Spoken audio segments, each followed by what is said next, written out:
Bonjour à tous, c'est l'heure du C'est lundi, que lisez-vous sur le blog des lectures de Maya. Alors après avoir changé la caméra 20 fois de place, avoir fermé les volets, ouvert les volets, allumé la lumière, éteint la lumière, j'ai à peu près trouvé un endroit où je ne suis pas trop blanche, ni brillante, ni voilà.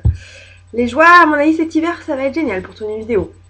Bref, c'est lundi, que lisez-vous? Alors, qu'ai-je lu la semaine dernière? Je devais lire Big Fan, la fin. Il me reste 10 pages. Je ne l'ai toujours pas lu. Je pense que... En fait, une fois que j'ai laissé tomber un livre, c'est dur de le reprendre. Je sais pas pour vous, moi j'arrive pas à lire plusieurs livres en même temps. Et quand je laisse tomber un livre, j'ai du mal à le relire. Donc là, il me reste pourtant 15 pages pour savoir la fin. Et comme finalement ça m'a pas non plus jusqu'à... à non plus tenir, forcément j'ai vraiment beaucoup de mal à le reprendre. Donc j'ai pas lu Big Fan du coup. Hop. Je vous avais dit que 19 Lunes sortait la semaine dernière, je me suis trompée. Et ça sort cette semaine, je sais pas pourquoi, j'ai dû voir une ancienne date de sortie, enfin bref. Voilà, donc j'ai pas lu 19 Lunes non plus. Je pensais lire aussi A comme association qui lui, le dernier tome est sorti la semaine dernière. Et j'ai pas eu le temps de l'acheter, et heureusement, parce que grâce à Nathan, j'ai vu que je l'avais gagné sur le site de Gallimard, dédicacé par Eric Lhomme. Donc là, je suis assez contente, mais du coup, je l'ai pas lu non plus, vu que j'attends de le recevoir. Voilà. Bon, alors, qu'est-ce que j'ai lu la semaine dernière? J'ai pas beaucoup lu. J'ai lu Les Portes d'Oregon, donc Karina Rosenfeld. C'est le tome 1 de la série d'Oregon. Voilà. Alors, pourquoi j'ai lu ça déjà? Parce que peut-être vous commencez sans doute à le savoir, j'adore Karina Rosenfeld. Et puis, j'avais lu Phoenix il y a pas longtemps, sa dernière sortie chez la collection R. Et j'avais été assez mitigée finalement, j'avais pas trop aimé. Et du coup, je voulais pas rester sur un semi-échec, dirons-nous. Hein, parce que relativisons quand même un peu ma lecture, c'était pas quand même un désastre total. Donc pour changer un peu, pour ne pas rester sur un échec, j'ai voulu lire donc Les Portes d'Oregon, Karina Rosenfeld. Alors l'histoire, c'est Mia qui obtient en fait un secret. Alors c'est un espèce de pouvoir. Et en fait, ça lui permet de rentrer dans d'Oregon. C'est un monde qu'elle a imaginé. Voilà. Alors, elle a imaginé en peinture, mais en fait, c'est parce qu'elle est destinée à être le gardien de ce monde d'Oregon. Parce qu'en fait, c'est ce monde qui sert de porte d'entre-deux, si vous voulez, entre tous les autres mondes qui sont créés, qui ont pu être créés, et la Terre. Voilà. C'est vraiment l'entre-deux. Et donc, c'est à elle, quand elle sera veilleur, de décider si les mondes qui sont créés, on les condamne, ou si on les laisse ouverts. Voilà. À savoir, est-ce qu'on lui maintient des liens. Voilà. Et donc, Mia obtient ce pouvoir et entraîne avec elle dans d'Oregon son frère, Moon, et son petit ami, Josh. Voilà. Alors, j'ai beaucoup aimé ce livre. Voilà, je suis contente. Je l'ai dévoré, non, parce que finalement, il m'a fallu quand même 3 jours pour le lire. Je suis contente, j'ai vraiment bien aimé. Alors, déjà parce que entre Mia et Josh, il y a une belle passion, quelque chose qui se crée, c'est un peu un coup de foudre. Et ça m'a beaucoup plu. Parce que l'idée est bonne, pour moi, l'idée est originale. Je veux dire, c'est pas quelque chose qu'on a vu 20 fois, voilà. On nous parle de chimères, on a des animaux qu'on a inventés. Donc là, ce que vous avez sur la couverture, c'est un lymbiote. C'est un mélange entre un sphinx et un chat, je crois. Je sais plus, excusez-moi. Voilà. Et en fait, chaque personne peut avoir son lymbiote et il tourne dans un espèce de coma. Enfin, de coma, non, de sommeil. Et il peut rentrer dans l'esprit de son lymbiote. Voilà. Et donc, cette relation avec le lymbiote que va avoir Mia, mais aussi Josh, ça, j'ai bien aimé. Aussi, c'était sympa. Voilà. Donc ça c'est bien. Que vous dire d'autre? Oui. Alors j'ai quand même accroché malgré que le fait que c'est un livre qui base son histoire sur les fils du temps. Alors je vous explique, en fait, au début du livre, les 3 premières pages, vous avez la fin. Voilà. Et après, on vous raconte ce qui aurait dû se passer si Mia n'avait pas joué avec les lignes du temps. Voilà. Et donc, en fait, c'est une histoire de, voilà, elle doit retourner dans le passé, elle retourne dans le passé au début, elle modifie quelque chose, et finalement, on nous raconte ce qui se serait passé si elle n'avait pas modifié les choses. Voilà. Et pourquoi elle a voulu modifier les choses. Et du coup, moi, j'ai beaucoup du mal souvent à me retrouver dans les histoires de on change le passé, on machin, nanana. Et donc j'ai quand même accroché. Maintenant, est-ce que je vais réussir à comprendre le fait de, voilà, le secret, etc. Par rapport à, voilà, parce qu'au début, elle transmet le secret à quelqu'un d'autre, en fait. Et voilà, est-ce que finalement, du coup, elle l'a reçu? J'ai pas de temps. Je sais pas. Il faudra que je lise la suite. Et bon, moi, c'est un problème dans l'espace, dans le temps, j'ai un peu du mal. Et donc, du coup, quand on joue un peu avec les fils du temps, quand on revient dans le passé pour qu'on modifie des choses, du coup, des fois, j'ai un peu de mal à imaginer la chose. Mais bon, voilà. Mais du coup, ben, vous savez la fin tout au début. Alors, c'est pas dérangeant parce que du coup, vous voulez savoir vraiment ce qui s'est passé. Et pourquoi on en est arrivé là. Parce que c'est quand même au début, vous allez voir, c'est quelque chose d'affreux qui arrive. Enfin, on comprend qu'il y a quelque chose d'affreux qui s'est passé. Et du coup, ben, on s'attache tout de suite au personnage. Parce que comme il leur est arrivé quelque chose d'affreux, ben, on a déjà de l'empathie pour eux au bout de 5 pages. Alors du coup, ben, on continue et on s'accroche vraiment au personnage.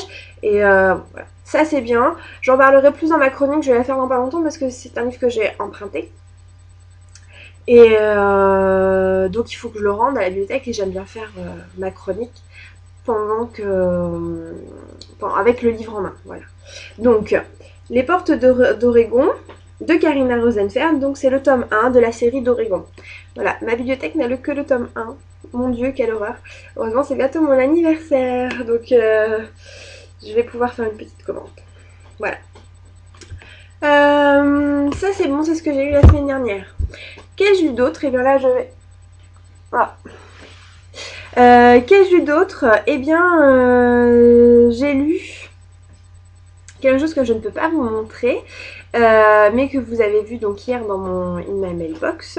J'ai commencé à lire le manuscrit de Celui qui est, c'est-à-dire Les étrangers du temps, donc tome 2, de Corinne Gattel-Scholl. Voilà, j'espère que je prononce bien son nom. Donc je l'ai reçu avant qu'il ne sorte pour dire ce que j'en pense. Je remercie encore l'auteur qui m'a dit que ma chronique sur son premier tome lui avait plu. À celui-là, je l'avais acheté et je ne l'avais pas du tout regretté. J'avais vraiment adoré. Vous pouvez retrouver la chronique sur mon blog, c'est un coup de cœur. Et donc voilà, et du coup j'étais très honorée de recevoir un petit modèle comme quoi elle voulait que je lise la suite avant sa sortie. Donc je crois qu'il sort le mois prochain, si je ne me trompe pas, si elle est pas en retard. Parce que vous allez voir, l'auteur est très sympathique et un peu fofolle, je pense, un peu comme moi. Et donc bon, voilà. Donc du coup j'ai lu 120 pages sur les 440 que contient le fichier PDF. Et j'ai envie de vous dire, je sais déjà que faire ma chronique va être dur, parce que dans les 20 premières pages, il se passe quelque chose de fondamental, et que j'ai eu la surprise et que je veux absolument pas vous enlever le plaisir de cette surprise, parce que moi j'étais dans le train et les gens de mon wagon ont dû me prendre complètement pour une folle, tellement, limite je crois que j'ai tapé dans mes mains. C'est un peu mon mode d'expression, moi, de taper dans les mains. Et quand je suis contente, et donc je sais pas, voilà. Et donc du coup de ça dépend un peu tout le livre, je pense, pour l'instant. Et du coup ça va être dur de vous en parler sans pouvoir vous parler de ce petit truc là qui se passe au début. Voilà, bon bah autant vous dire que j'adore. Hein.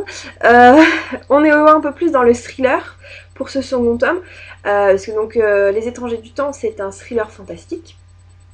Ça parle, alors le premier tome nous parle d'Adrien et Adrien, un jeune homme de 17 ans qui est un peu, moi je l'avais qualifié d'un anti-héros dans ma chronique parce que c'est vrai que c'est un jeune qui est perdu, totalement perdu dans la vie, qui voyait le genre qui se drogue, qui boit parce que ben il sait pas quoi faire de sa vie, il est perdu quoi, il est paumé, il se sent nul, et voilà, vous voyez.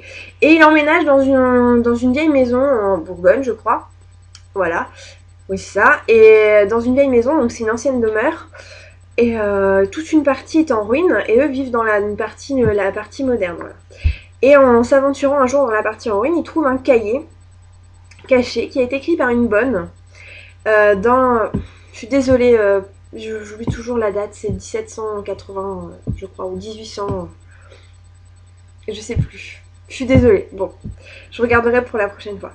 Et donc cette bonne, du coup des extraits de son cahier, et en même temps l'auteur alterne avec des passages où vraiment on suit en même temps la vie de cette bonne Colombe, et il va se passer des meurtres bizarres, voilà.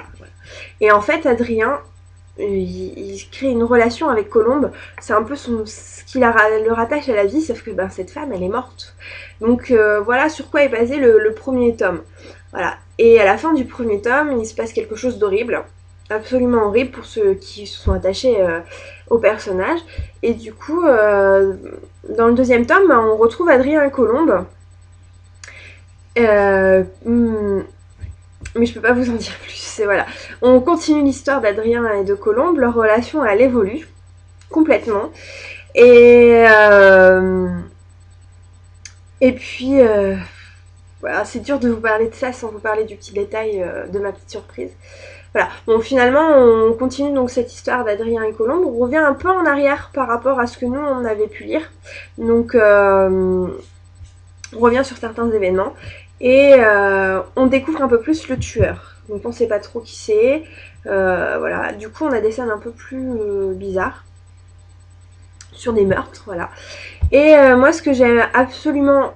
Parce que pour l'instant j'adore absolument, bon déjà l'idée, l'histoire, la surprise que j'ai eue, ça vous avez compris, et aussi l'écriture et la mise en page, parce que en fait quand on a des moments comme ça où finalement le héros est un peu perdu, où il réfléchit de façon un peu hachée, ou quand le tueur réfléchit lui aussi, et comme c'est c'est un psychopathe, il est malade, cet homme il est malade, c'est un tueur, hein. Le tueur en série à un moment donné fait mal. Et bien lui quand lui est donc réfléchi, et bien la mise en page est hachée, c'est-à-dire que des fois sur une ligne vous n'avez qu'un mot. Et la ligne d'en dessous, pareil, un mot, deux mots. Et la ligne d'en dessous, un mot, deux mots. C'est des toutes petites phrases nominales parfois. Et du coup, vous rentrez bien dans la tête, autant d'Adrien que de ce tueur. Voilà. Par contre, là, Adrien, en ce moment, j'ai un peu envie de lui donner des claques. Parce que c'est toujours un anti-héros. Et là, il a un peu du mal à faire face à ce qui lui arrive. Et puis, finalement, il se détache un peu de Colombe. Et donc, je vous en dirai pas plus. Mais là, du coup, ça m'a énervée parce que moi, j'avais bien aimé leur attachement, l'attachement Adrien-Colombe. Et là, du coup, bon, j'attends de lire la suite, voilà. Donc j'ai lu ça. Qu'est-ce que je vais lire la semaine prochaine? Parce que ça fait déjà 13 minutes que je papote et pourtant j'ai pas lu beaucoup. Qu'est-ce que je vais lire la semaine prochaine? Je vais finir le manuscrit. Ça c'est sûr. Et si jamais je reprends un rythme de lecture incroyable, mais ça m'étonnerait beaucoup, je vais au moins essayer de commencer, donc je sais pas encore. Alors je vous en mets deux, je sais pas trop encore ce que je vais lire. Alors d'un côté, il faut que je lise Éric Emmanuel Schmitt, La part de l'autre. Donc une biographie revisitée d'Adolf Hitler, si j'ai bien compris. Que se serait-il passé si l'école des beaux-arts de Vienne en avait décidé autrement? Que serait-il arrivé si cette minute-là, le jury avait accepté et non refusé Adolf Hitler, flatté puis évanoui ses ambitions d'artiste? Cette minute-là aurait changé le cours d'une vie, celle du jeune, timide et passionné Adolf Hitler, mais elle aurait aussi changé le cours du monde. Voilà. Alors du coup, cette idée de savoir ici, de voir Adolf Hitler sous un autre visage, puisque finalement on sait que c'est une figure très torturée, même si je ne cherche absolument pas d'excuses, hein, attention.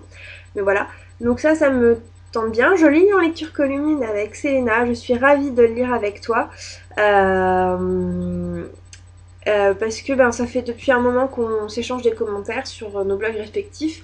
Et donc voilà, je suis ravie de commencer cette lecture commune avec toi. Voilà. Donc ça, je lis soit ça, c'est à lire pour le 31 octobre. Donc à voir. Et l'autre livre que je voudrais lire, c'est Insoumise d'Ali Kondi. Donc c'est la suite de Promise. Promise, je l'ai lu avant l'ouverture du blog. Et j'avais bien aimé, même si ça avait été un presque coup de cœur, comme je mets parfois dans le blog. C'est-à-dire que j'ai bien aimé, je suis pas loin du coup de cœur, mais il y a quelques petites choses qui m'ont empêché que ça soit un coup de cœur. Donc ça c'est la suite. Et je dois le rendre à la bibliothèque avant le 3 novembre, donc il faut que je le lise, tout simplement. Donc c'est pour ça que j'hésite un petit peu entre ces deux-là. L'histoire d'insoumise, de Promise, c'est donc en fait